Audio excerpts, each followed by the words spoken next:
Well, this is Garth Riley and Doug Anderson, and we're here with Durham Election 2010 with another group of candidates. But before we get to that, Doug has a bit of a rant he'd like to go on about.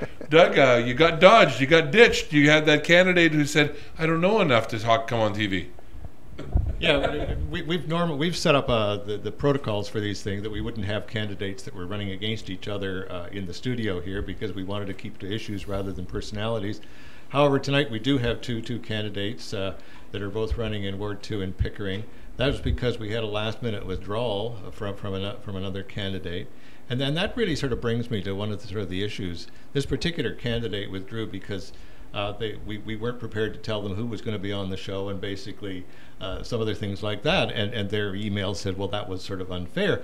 Which brings me to sort of the whole principle of what we're doing here. And it applies to the website, the Durham Election 2010 as well. As far as I'm concerned, I think as far as the voters are concerned, all the candidates in this election are applying for a job. They're applying for a job as a councillor. They want to represent people. And the voters are the employer, and they're going to be paying you. If you were applying for any normal job, you would be expected to submit a resume. You would be expected to go to an interview. And you don't get to choose the questions that you're being asked. You don't get to choose the interviewer. You're on the hot seat. And that's frankly what should happen with all candidates in every election is, you should have an obligation to answer any question that's put to you. If you don't want to answer it, you better have some good reasons why you don't want to answer it. and so on. And so we are here tonight because a candidate withdrew. In terms of the questionnaire, the Durham Election 2010 questionnaire that was sent out, there were about 40 candidates that did not respond to that. As far as I'm concerned, none of those people have a right to get elected because they have refused to answer questions from constituents. And frankly, if a politician refuses to answer questions from their constituents before they get elected, what chance have we got of them representing us well after they've been elected? Perhaps I should ask you guys, any comments on my rant? I bet you want to entertain us. Just do a little bit of TV protocol here. Probably have to introduce them. Yeah. But before we get to that, we'll probably just go. That's our rant.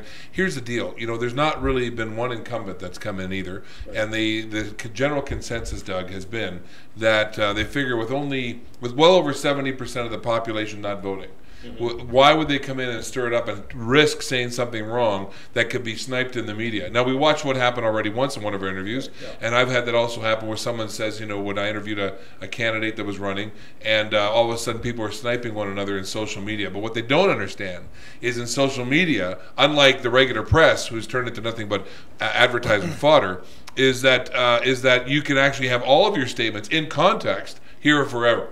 And so therefore, reporters need to become reporters instead of, sensationalists. And I'm not a journalist, never studied journalism a day in my life, but I do know one thing, that if we ask questions we deserve to have an answer, people need to be heard in context, and that's what this forum's all about. Right. So for all the constituents that said you could dodge this one, you may get out of this one, but next election, social media will have your breakfast. That's the way it's going to work. All right, let's get to our next our guest. It'll be a short segment because we ranted on.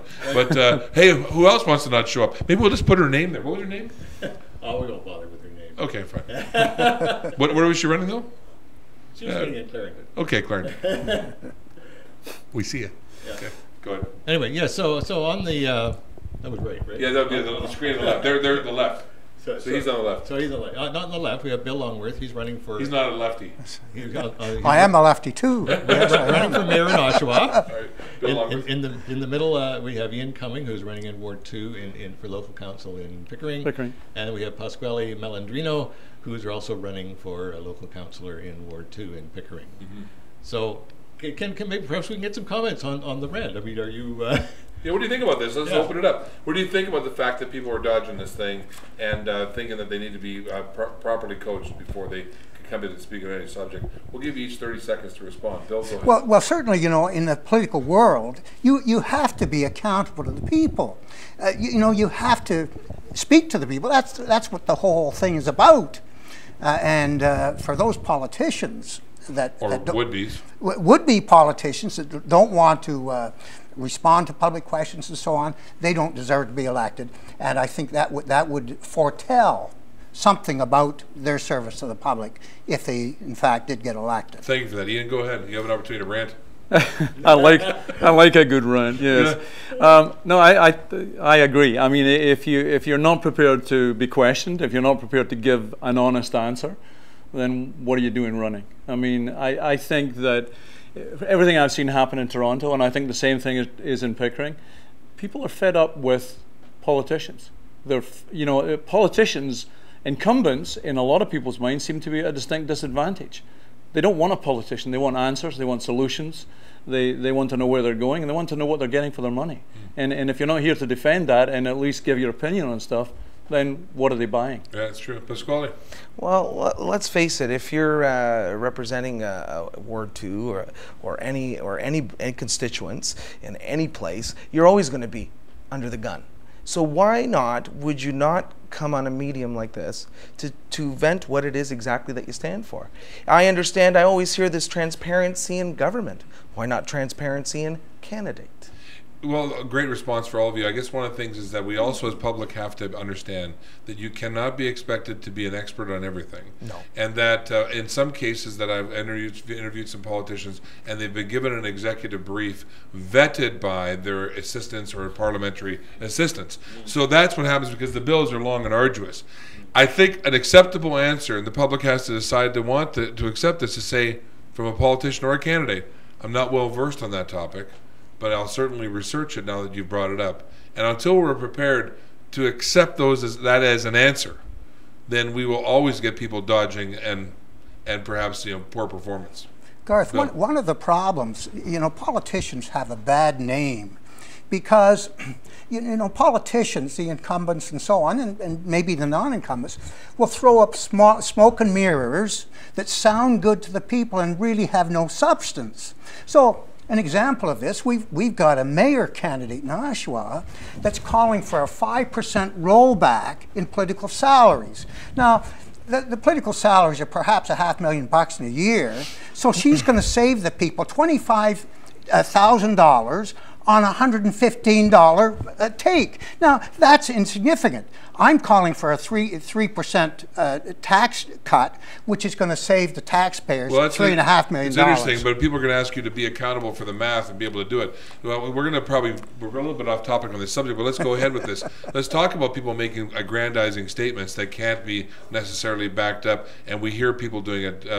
Ian, go ahead. Have your say at it. Well, we talked a little bit before the show started, and I'll restate my opinion to you again. I think there's an awful lot of things being said wrapped around environmental, sustainable, and these are buzzwords. Mm-hmm. And there are some great environmental and sustainable solutions out there. But just because you put that adjective on it doesn't make it a good idea. It's funny. One of the Pickering councillors that got elected on an environmental issue has not responded to come on this show, and that was her platform. All right, go ahead, Pasquale. Well, as far as a candidate that's running, I feel that they should be running for the right reasons, and the reasons are to represent the constituent. But what about when people make statements? These statements. Okay, I'm sorry. So, okay, as far as no problem.